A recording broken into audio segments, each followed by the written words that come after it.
शिमला मिर्च में थ्रिप्स की समस्या है। नॉर्मली देखा गया है कि शिमला मिर्च में यह थ्रिप्स की समस्या आती है और शायद पॉली हाउस के अंदर जितने भी कीट लगते हैं या कीड़ों की समस्या आती है या जितनी भी बीमारियां आती हैं उसमें थ्रिप्स के द्वारा जो नुकसान होता है वो सबसे ज़्यादा देखा गया है। शिमला मिर्च में थ्रिप्स की समस्या काफ़ी हानिकारक है। अगर इसमें पौधों ये जो है थ्रिप्स ये दो कलर में होता है, एक तरह से वाइटिश टाइप का कह सकते हैं और एक ब्लैक कलर का। ये पौधों की जो पत्तियां हैं, पत्तियों के जो हरापन है या कह सकते हैं, उसके साथ फूल जब फ्लावरिंग में स्टार्ट होती है उस समय भी, और अल्टीमेटली लास्ट में ये कह सकते हैं कि पौधों के जो शीर्ष भाग होते हैं वहाँ पे सबसे ज़्यादा इसका आक्रमण होता है या कोमल भागों पर। और फल जो बन जाते हैं, ये छोटे फल जो बन रहे होते हैं जिनकी डेवलपमेंट हो रही होती है, उस कंडीशन में फलों का रस चूसते हैं, जिससे पौधों की जो है, एक तो अगर टॉप में इसका जो शीर्ष भाग में अगर आक्रमण होता है तो पौधों की वृद्धि रुक जाती है और फल ख़राब हो सकते हैं। और फलों के ऊपर एक भूरे रंग के जो है आप देख सकते होंगे कि फल के ऊपर भूरे रंग का एक धब्बा टाइप का लग जाता है, जिससे फल की मार्केटिंग गिर जाती है और फल कई बार जो है वो हार्ड हो जाता है, जिसको हम क्रिकेट बॉल की तरह माना जाता है। और एक फलों का आकार भी चेंज हो जाता है जो मार्केट में एक्सेप्टेबल नहीं है। और अगर चूँकि ये रस चूसते हैं इसलिए हाँ, ये जो है वायरस जो डिज़ीज़ है खासकर पॉली हाउस में शिमला मिर्च में, उसको वायरस को भी फैला सकते हैं। इसकी पहचान ये है कि अगर थ्रिप्स को पहचानना है तो ये थोड़ा नंगे आंखों से दिख जाता है। अगर आप ध्यान से देखेंगे, खास करके जो शिमला मिर्च के फूल या तो थोड़े हल्के बैंगनी लिए हुए वाइट कलर के होते हैं, तो इनके फूल के साथ फूल पे आप देखोगे तो फूल में काले रंग के जो चलते हुए एक पतले व महीन महीन कीट नज़र आएंगे और ये बहुत साफ दिख जाता है कई बार अगर आप ध्यान से इसको देखेंगे तो। पत्तियों के ऊपर चांदी जैसा चमकदार रेखा बनना शुरू हो जाता है। पत्तियों के ऊपर आप देखेंगे कि एक लेयर चढ़ जाती है जैसे चांदी की तरह का, सिल्वर के कलर का। पत्तियां अल्टीमेटली जब आक्रमण ज़्यादा होता है, चूँकि रस चूसता है ये, तो पत्तियां मुड़ने लगती है और उनका पीला या भूरा पड़ना शुरू हो जाता है। शीर्ष भाग पे मैंने बोला कि इसका आक्रमण बहुत तेज़ी से होता है क्योंकि वह कोमल होते हैं और उस पर इसका सबसे ज़्यादा अटैक होता है, तो इसके कारण से वृद्धि भी रुक जाती है। अगर हम इसके नियंत्रण की बात करें तो संक्रमित पौधे को जो इफ़ेक्टेड, वैसे तो हम कहते हैं कि जो इसके थ्रिप्स से अटैक जो ग्रसित पौधे होते हैं उसको उखाड़ के जितने जल्दी हो फेंक देना चाहिए। पॉली हाउस में हो सकता है कि आपको थोड़ा बहुत जो है जो खरपतवार होते हैं, जो अगर घास वगैरह उग रहे हैं उसको हटा देना चाहिए। खरपतवार तो पॉली हाउस में उगने ना दें। और क्योंकि अल्टीमेटली जब आप स्प्रे करेंगे तो ये जो घास के ऊपर इसका अपना सेकेंडरी होस्ट हो जाता है, वहाँ रहने लगता है और बाद में फिर जैसे ही दवा का असर कम होता है तो फिर वहाँ पहुँच जाता है। तो खरपतवार की समस्या का समाधान करते रहें। पौधे से पौधे को के बीच में हवादार चाहिए, इसको हवा जिससे कहते हैं कि आना जाना लगा रहना चाहिए, मतलब हवा आती जाती रहे, जिससे आर्द्रता कम रहेगी, हम ह्यूमिडिटी कम रहेगी तो इसका आक्रमण कम होता है। पौधों के बीच की ऊंची दूरी बनाएं। और इसके अलावा अगर हम जैविक नियंत्रण की बात करें तो अगर पौधे आपके स्वस्थ हैं शिमला मिर्च के, तो आप नीम का तेल का छिड़काव कर सकते हैं। अजाडिरेक्टिन करके आता है, बहुत सारे कंपनियों के जो नीम के तेल जो हैं वो अवेलेबल होते हैं। तो थ्रिप्स के लिए उसमें 4 से 5 ml प्रति लीटर पानी में मिलाकर इसका छिड़काव कर सकते हैं। यह थ्रिप्स के खिलाफ प्रभावी जो जैविक उपचार है वो है। और शुरुआत से ही अगर जब पौधे स्वस्थ रहते हैं उसी समय से इसका स्प्रे करना चाहिए। थ्रिप्स का प्राकृतिक जो शत्रु होते हैं वो जो उसको नियंत्रित करने के लिए जो प्रीडेटरी माइट्स वगैरह आते हैं जो माइट को खाते हैं, माइट जो थ्रिप्स को खाते हैं, तो उसको भी पॉली हाउस के अंदर आजकल बायो कंट्रोल का ज़माना है तो उसको भी आप यूज़ कर सकते हैं। ये एक कीड़ा जिसमें एक कीड़ा दूसरे कीड़े को खाता है, आपने देखा होगा कि आजकल इसके बारे में काफ़ी प्रचलन चल पड़ा है।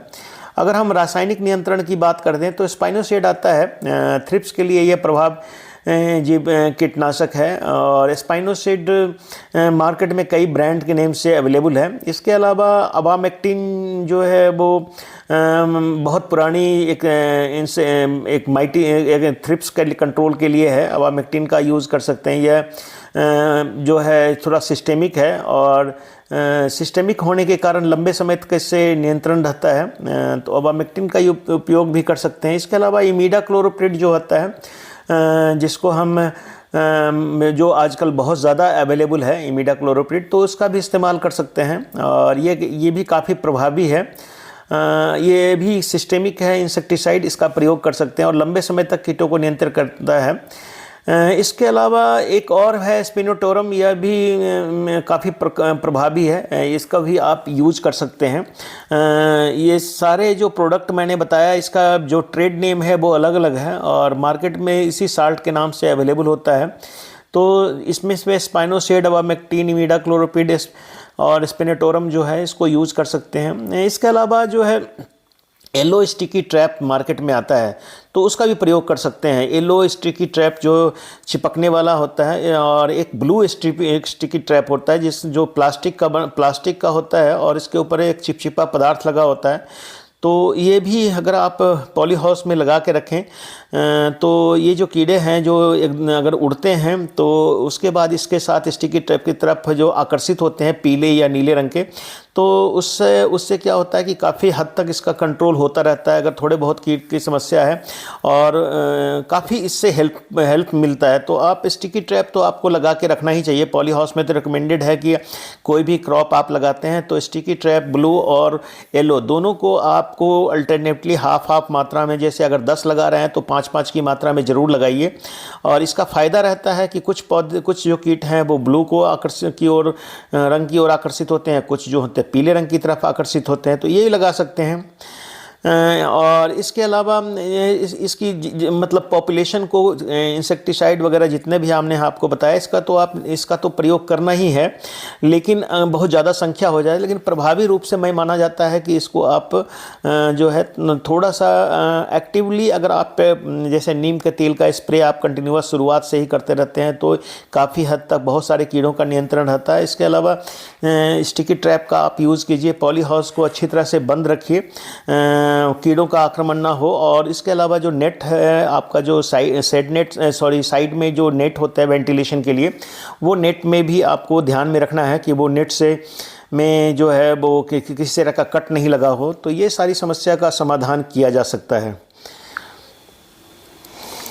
जो आपको मैंने इंसेक्टिसाइड बताया उसके साल्ट के बारे में, तो उसमें सबसे पहले जैसे स्पाइनोसेड के बारे में बताया, तो स्पाइनोसेड का जो मार्केट में है जैसे सक्सेस अवेलेबल है, ट्रेसर के नाम से भी अवेलेबल है, उसके अलावा इंट्रूस्ट के नाम से भी अवेलेबल है या कंजर्व के नाम से अवेलेबल है। तो इसको भी आप यूज़ कर सकते हैं कि इसका 1 to 1.5 ml प्रति लीटर पानी में आप इसका इस्तेमाल कर सकते हैं।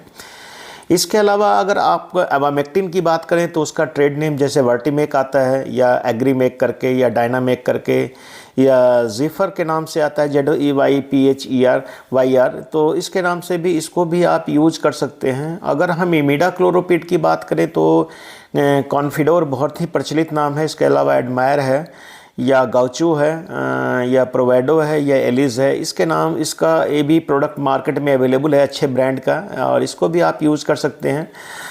इमामेक्टिन बेंजोएट जो है वो कुछ हद तक इसको थ्रिप्स को कंट्रोल करने में कारगर है। इसमें भी एक प्रोक्लेम करके आता है या एमस्टार करके आता है या एफेर्म के करके आया या हर्मेटिन के मैक्टिन के नाम से आता है। तो इसको भी आप यूज कर सकते हैं जो इमामेक्टिन बेंजोएट का साल्ट है। और स्पेनोटोरम के बारे में मैंने बताया था, उसमें एक डेलीगेट आता है, एक रेडिएंट आता है। तो इन दोनों को भी अगर दोनों में से किसी एक को सेलेक्ट करें तो ये भी काफ़ी अच्छा कारगर है। तो ये जो है इसका 1 to 1.5 के हिसाब से करीब इलाज चलता है। अगर हम शिमला मिर्च में थ्रिप्स का समस्या का कोई देसी या ट्रेडिशनल जैसे हमारा घरेलू इलाज है तो वो भी आप कर सकते हैं अपने पॉली हाउस में। शिमला मिर्च में जो हमारा घरेलू है, जैसे नीम का तेल, मैंने आपको बताया कि नीम का तेल का आप 5 ml प्रति लीटर पानी में मिलाकर इसका स्प्रे करें।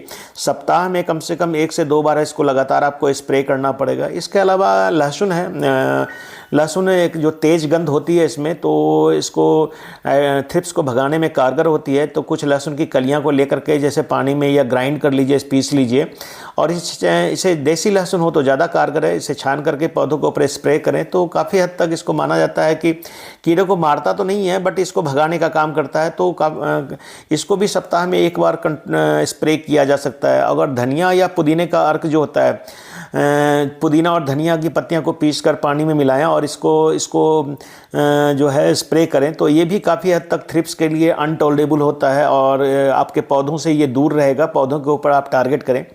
जो हमारे पास घरेलू जो बायोडिग्रेडेबल लिक्विड होता है, जैसे साबुन जिसको हैंड वॉश करते हैं, उसका भी 1 से 2 चम्मच प्रति लीटर पानी में मिला करके अगर आप स्प्रे करते हैं तो इसके लिए भी, ये एफिड के लिए और थ्रिप्स दोनों के लिए कंट्रोल करने में काफ़ी कारगर है। और मिर्च और लहसुन के घोल का स्प्रे भी किया जा सकता है इसके लिए। जैसे 5-6 मिर्च ले लिया, 4-5 लहसुन की कलियां ले ली और इसको पीस करके पानी में उबाल लें और इस घोल को छान कर ठंडा करके और फिर इसका स्प्रे करें 1-2 लीटर। ये मतलब 1 लीटर पानी में के लिए मैंने बताया। तो इसका भी इस्तेमाल करने से जो थ्रिप्स है वो आपके पौधों से दूर रह सकता है। दूसरा जो आपको मैंने बताया कि जो स्टिकी ट्रैप है, आप उसका इस्तेमाल तो कर ही सकते हैं। इसके अलावा तुलसी या अदरक जो है, जैसे तुलसी के पत्ते हैं उसको आप ले लीजिए और अदरक ले लीजिए, उसको पीस करके पानी में मिलाएं और छान करके इसका स्प्रे करें। तो इससे भी नियमित अगर आप स्प्रे करते हैं इन सभी देसी नुस्खे को, तो इससे भी थ्रिप्स जो है आपके पौधों से दूर रहेगा। और लार्ज स्केल में करना है, अगर बहुत ज़्यादा अटैक हो चुका है तो अल्टीमेटली मैंने इंसेक्टिसाइड बताया है, उसका भी आप इस्तेमाल कर सकते हैं। थैंक यू, धन्यवाद।